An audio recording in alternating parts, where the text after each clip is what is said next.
Well, I have got the little 17-inch MHZ hydro getting a little bit closer. I would assume, I guess we could call it getting closer, but I'm having some troubles.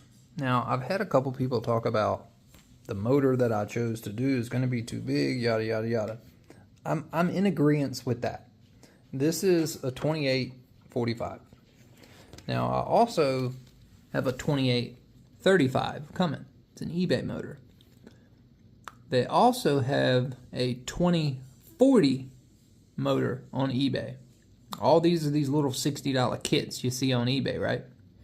So I kind of wanted to go bigger, you know, why not? Original motor for this was too big, so then I ordered this one.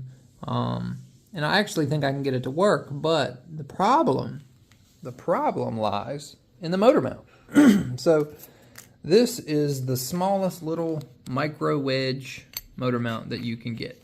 And if you see, I even took the liberty of countersinking these to where I could use the tapered head screws to where I could put them on there. Well, when you take all this and you try to put it in between here, there's not enough room and you can't get it in there. The second thing is there's no way of undoing it once you put it in. So I came up and I formulated this and I made this motor mount.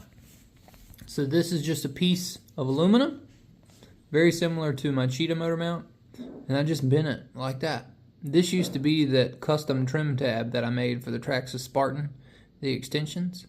So all I did was mark it and bend it and kind of found its own little balance point there. If you see like my water cooling jackets, I have to run it like this because I can't put any of the nipples up top here.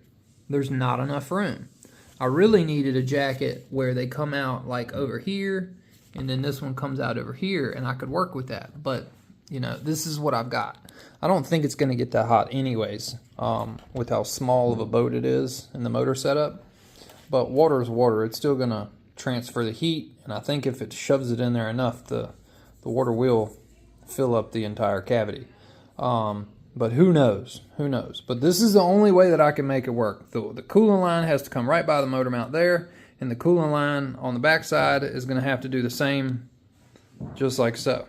Isn't that crazy?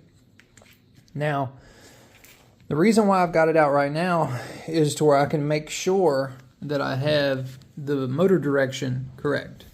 We've got the Tenshock 40 amp ESC. It honestly is like perfect for this boat. This boat could probably rock with like a 25 or a 35. But you know, I'm always one of those people who wants to try a little bit of everything. I wanted to try the Tenshock ESC. I think it's probably capable of a lot more.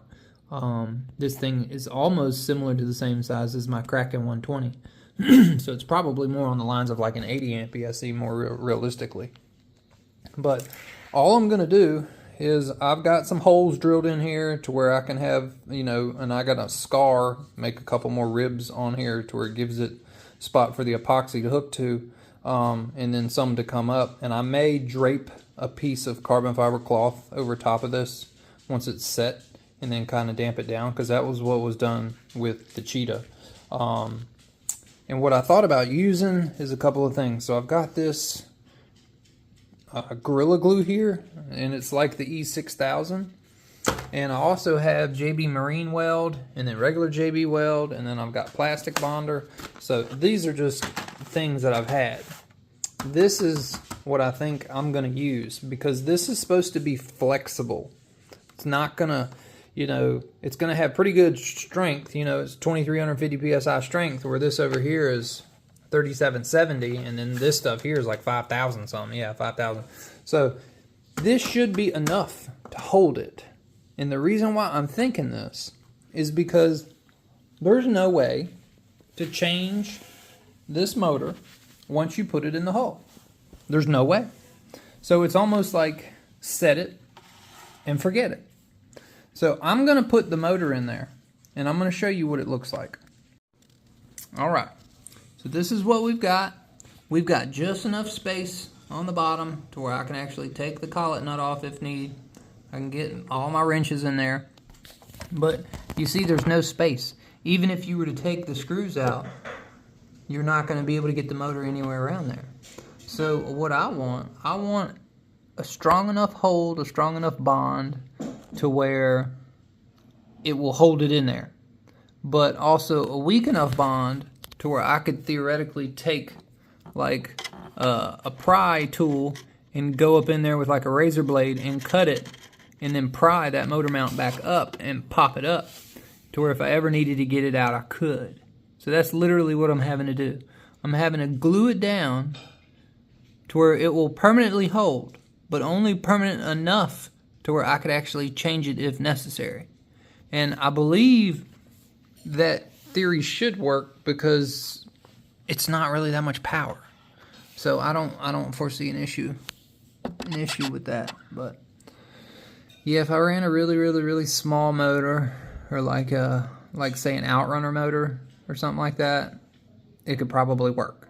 The motor over here that was originally inside of this was like a tiny little like 28 millimeter by 15 millimeter outrunner, super tiny, 3500 kV.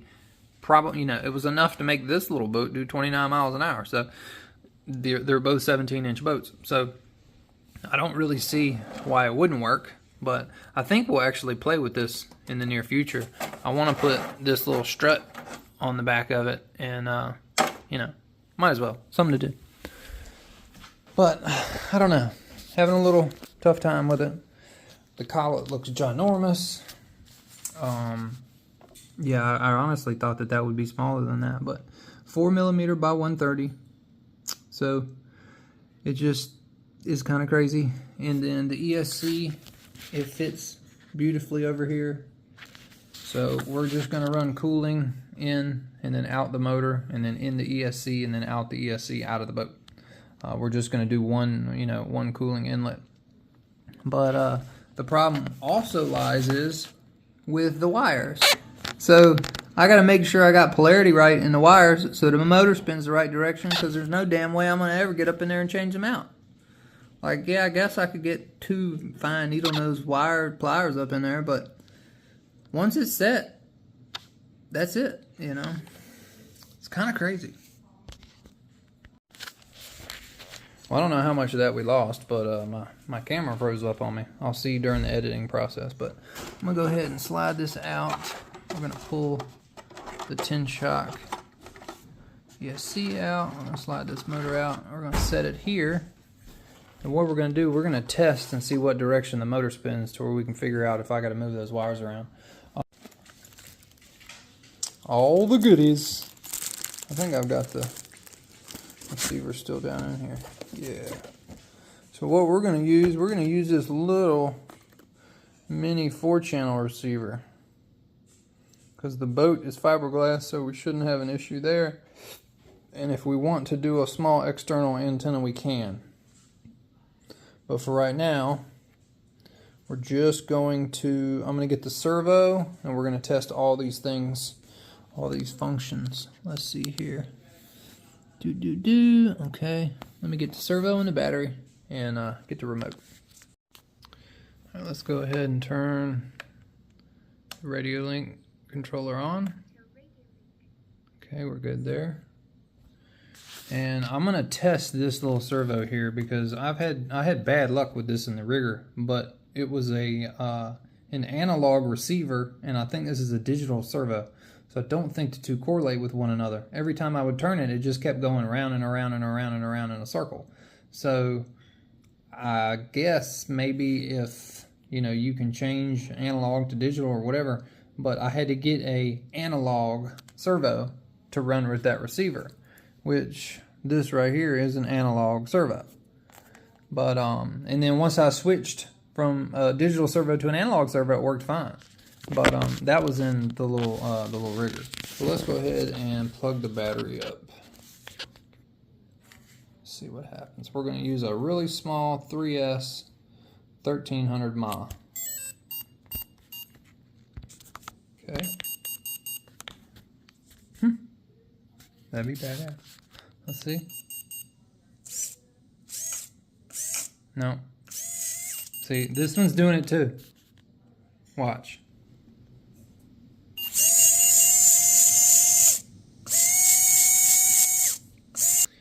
Alright, well, I went through a quick little buzz through the instructions, and I got the throttle input all set. I had to reverse it in the settings of the radio link, but it's not bad. But I got it working. That thing gets it, boy.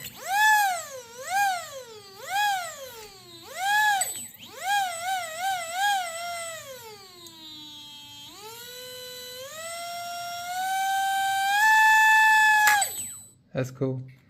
But apparently what it says down here, one thing that I do not like, I don't really care that it's on auto timing. I would like to set it at 0.075. But brake force. So it's got brake set at 30%. I really need to drop that to 0. Starting strength, I probably need to bring that to like 30 or 45% instead of 90. Everything else I guess I'm cool with.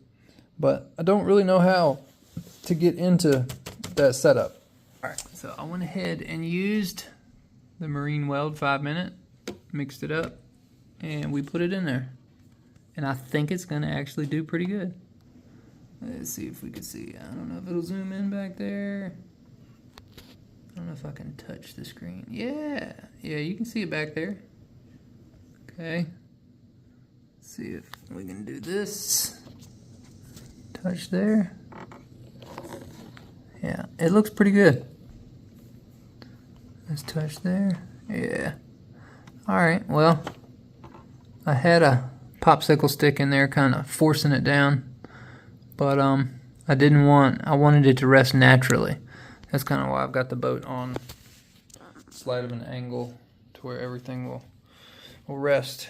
If you can tell, it's a little bit over this way, just a smidge. Just like maybe 1/8 of an inch. But you had to do that for the wires and the cooling line. Shouldn't really matter. It shouldn't have any effect on it as far as, because I can take the stuffing tube and manipulate it like under the boat and carry it back center. Which it really don't look that bad if you look at it in comparison to that, but it's kind of at the right angle. But I was basically trying to use this piece here and the aluminum piece, and it looks pretty good. You see, like right there, and we want it to look exactly flat.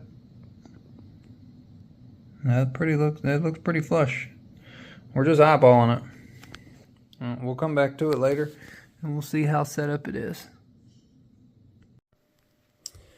Well, it's now the next morning, and it looks like it is hardened up. I'm very happy with what it looks like. Let's see here. See if we can... Oh yeah, that's nice and solid.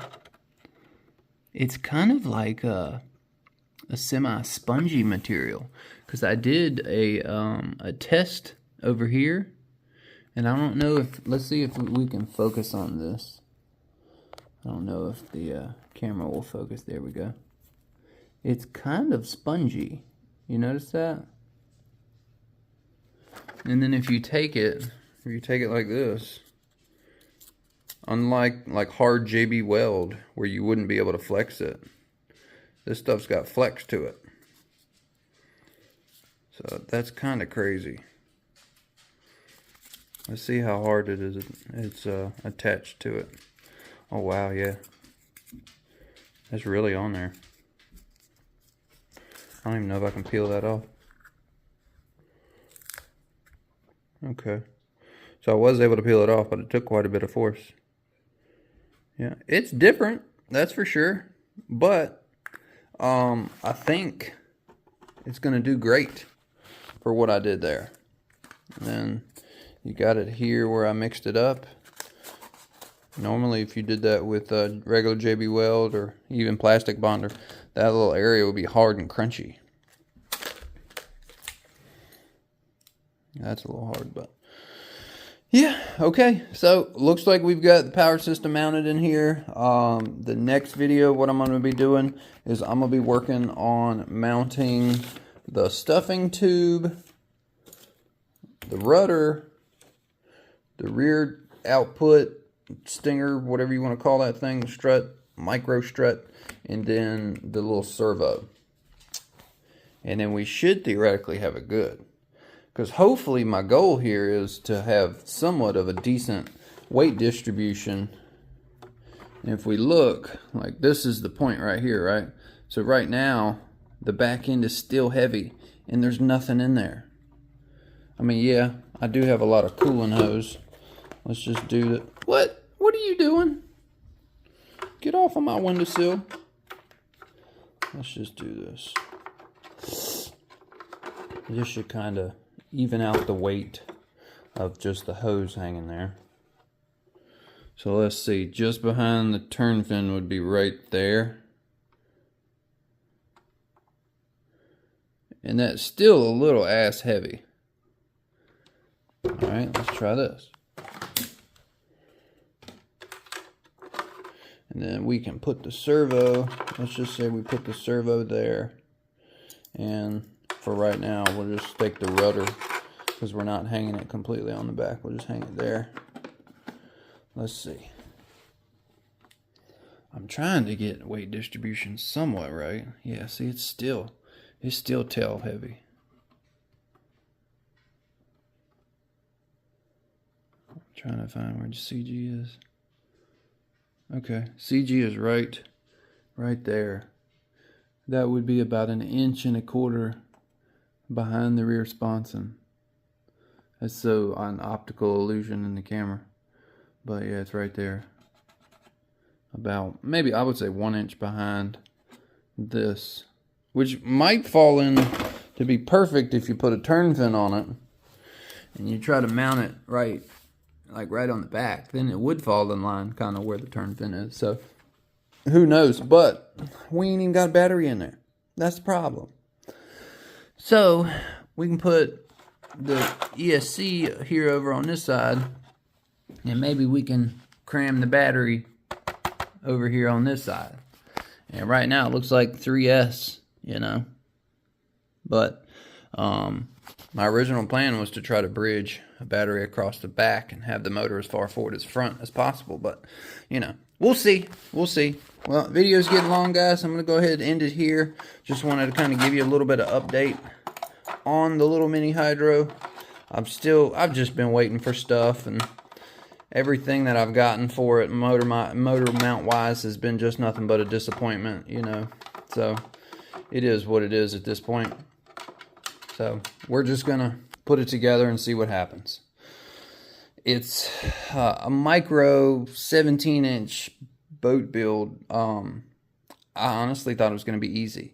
This is a lot harder because of the size, because you can't get your hand in there and manipulate anything, and you've got to really be methodical about where you want to put stuff, and I guess motor size and ESC size and stuff like that. We're just so fixated on big stuff that yeah, when it comes to something small, it's a whole new wheelhouse. But later this evening when I come home, I'm going to probably start working on mounting the strut, and then start getting me a hole through here for the stuffing tube and try to get that all bent and lined up and see what we can formulate for that. So thank y'all for watching. See y'all later. Peace.